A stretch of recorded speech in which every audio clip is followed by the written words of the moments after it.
Welcome to the Coast to Coast podcast, brought to you by Play Picks and the Lines, coming to you from the West Coast. Josh Lander, joined as always by my guy Nate Weitzer on the East Coast. We are going to run through these Tuesday night playoff games. Got a three-piece for you guys. We're currently waiting for the final result of that Grizzlies and Jazz game to see about that prop that we offered in yesterday's video. But do like and subscribe to that page. Jump in the comments, let us know who you guys are betting on, and we will be back with a prop for you guys as soon as we find out about that other one. And as always, if you do need a FanDuel or DraftKings account, head to fdpicks.com or dkpicks.com. Find all those local listings and sweet NBA promo playoff deals that are available in your area. Nate, let's jump into those lines for Tuesday night. Yeah, it starts with the game you West Coast folks will just snooze through, right? The Celtics plus 12.5 at Nets. The total is 231 right now for that game, despite the Nets scoring a bajillion points in game 4. Then we have the Blazers plus 1.5 at Nuggets. Total there 226. Even money for the Blazers on the money line. And the Lakers line just went down, I guess, as more news continues to break about Anthony Davis, but he is not expected to play, and therefore Lakers plus 5 against the Suns, I was seeing, with a total of around 209.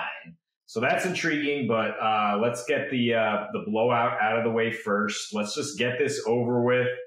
Hopefully, Boston, it's just a really embarrassing showing the way Kyrie obviously it stoked the flames from the crowd and drew a projectile. It's actually not the first time I've seen that at the Garden. I saw somebody throw from the third balcony a loaded spiked seltzer that almost hit Greg Popovich in the head. And I'm wondering why that didn't get any more press, considering that could have actually killed somebody. But on a basketball note, the Celtics, if Kemba Walker and Rob Williams are sitting out a do-or-die playoff game at home, they clearly don't really feel like they have much of a shot here. I would be surprised if those guys play in Brooklyn. I would be surprised if they put up much of a fight, the Celtics, because even with Jason Tatum, continuing his torrid stretch at home, they just couldn't get anything going outside of him to threaten the Nets' rotations. They're basically throwing rookies Romeo Langford and Aaron Nesmith out there to be your clutch shooters next to Tatum.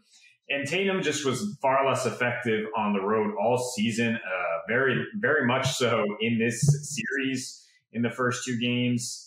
And on the season, he averaged about 2 points per game fewer, shot 6% worse from 3, from floor.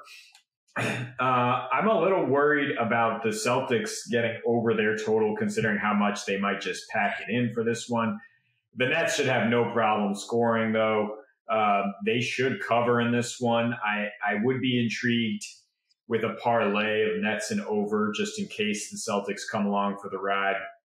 I would look at Kyrie Irving getting over 25.5 points as one more little stick it to the Celtics.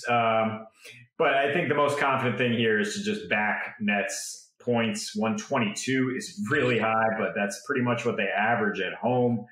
Recently, they're 17-2 at home since the All-Star break. They've won 14 straight against Eastern teams, covered in 8 straight home games against Boston.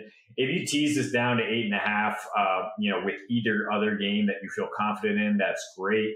But I think you can still take the Nets to cover 12.5. I think this game should be a laugher.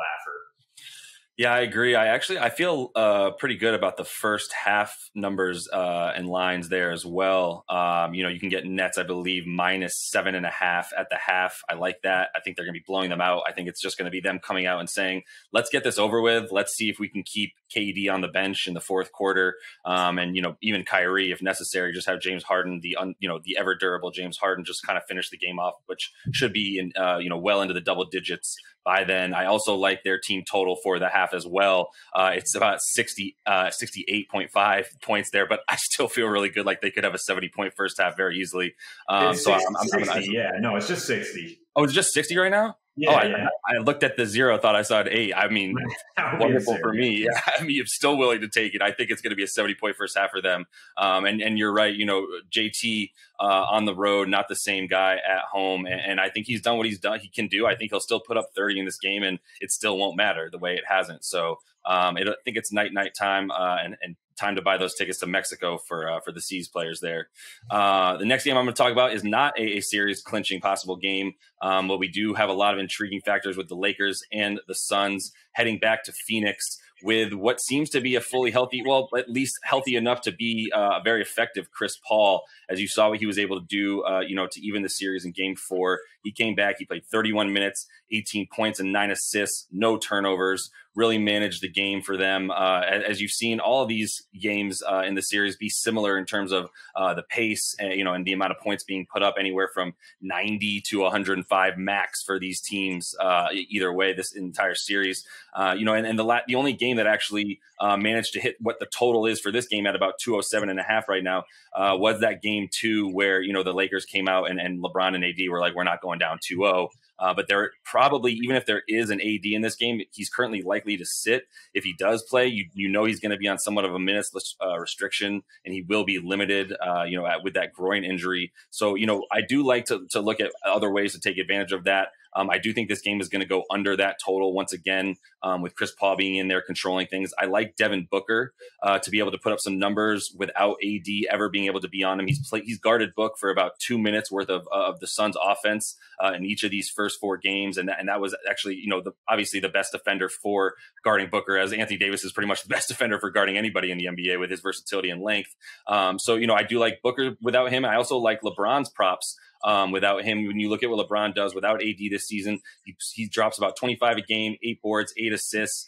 Pretty good sample size, as AD sat out 18 games that LeBron was playing in there. So the other guy I'm going to eye is Schroeder for his total points. He averages a couple more points and rebounds when AD does not play, as well as at home. So I'm really going to look for the Lakers role players to step up on the road, which is something that obviously you don't often expect for role players. So I'm a little bit scared of taking the Lakers in any way here, but I'm also scared of betting against LeBron. So what I feel most comfortable with is taking LeBron and still taking the under, as I think we'll see an incredibly slow pace and the Lakers unable to score as many points anyway without AD playing, as has been the case this season. Ooh, I mean, this is juicy right here. You're saying we can get LeBron James in a must-win, pivotal Game 5 as an underdog. I mean, I think a lot of people are going to be running to get some of that action until it's closer to pick 'em. I mean, this is the perfect thing. What do you crypto people say? Buy the dip. Buy the dip. When the Lakers are looking like they might be down and out. Oh, they're missing Anthony Davis. The stars out, sometimes that just helps their spacing, which has been kind of awkward with Davis. He is still not really in a rhythm. I know he carried them in games 2 and 3, but I mean, they have guys still that can fill that void with Harrell, with Drummond, and it's LeBron James. He'll figure out how to get guys in the right position. I trust him over Chris Paul with both of them hobbled. I will take the Lakers in this game. Definitely on the money line, and certainly if you're going to give me some points, that's something I would look at teasing up and getting the Nets down maybe closer to 8 or so. Feel great about those two together. Yeah, well, and you would actually be fading the public as we're recording this. I believe about 90% of the bets right now have been against the Lakers. You've seen that line rise a smidge from when it opened. I kind of like that strategy usually, right? Fading that public. So I think you're right, though. It will probably dip a bit as people look at that and say, LeBron James gets 5 points in a game with his back against the wall. I like that. Yeah. I think we've seen enough from him in pivotal playoff games. And the Joker is also playing a pivotal game. I mean, the Nuggets just a complete turnaround from their hot shooting in Game 3, 52% from deep, shot under 30% in Game 3. It was never close. And the interesting thing for the Blazers to pull away is that it was about Dame Lillard not scoring. It was about other guys getting involved, not necessarily him facilitating to them, just other guys stepping up and saying, you know what, I need to do my part better. To quote Mark Jackson there. And if the Blazers are going to continue that, it could happen on the road. I mean, they were the number 1 offensive rating on the road, won 12 of their last 18 and covered 8 of their last 10 games on the road. Points have been easy to come by when these teams face off. In fact, 7 of their last 9 playoff meetings have gone over. I like the over again because Jokic and company will adjust. They will bounce back from just a putrid offensive performance, and they do so very often at home. Jusuf Nurkic is the most vital person for the Blazers out there, despite what Lillard does or doesn't do. I mean, and he took some criticism personally in terms of how he was guarding Jokic. He said as much after the game.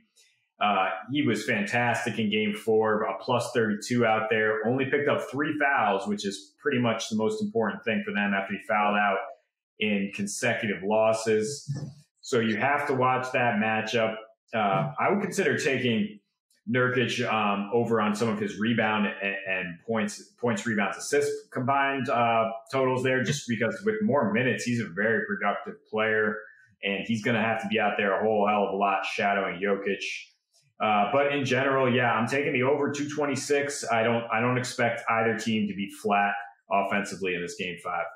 Not at all. I mean, I love the fact that we're coming back to Denver, where Denver scores more points at home. The role players such as Michael Porter Jr. play way better at home, shoot higher 3-point percentage at home, and you've got the sort of revenge factor for both Jokic and Dame, who had awful game 3s, especially by both their standards. And I think you're going to see some of the guys, some of those role players on the Blazers, recede back to towards the mean for themselves, and then Dame will have to pick up that slack, which I think he'll do a lot more effectively. So I like the fact that it's going to be bounce back games for both of these stars, which and keeping the total at 226. I would bet that up to about 229 and feel really good about it. Might even take a little bit of a extra juice on an alternative line there myself. So I do like Denver in this game, but at the end of the day, with such a close spread, with Dame Lillard on the other side, I'm going to go for points and props there before I even touch that line. So either way, that is going to be a wonderful slate of games Tuesday night tonight. As you guys are seeing this, we'll be looking forward to watching all of those, seeing what you guys think in the comments. Make sure you are liked and subscribed to that page, and we will be back with another video and another prop opportunity for you guys tomorrow. And as for tonight, happy betting.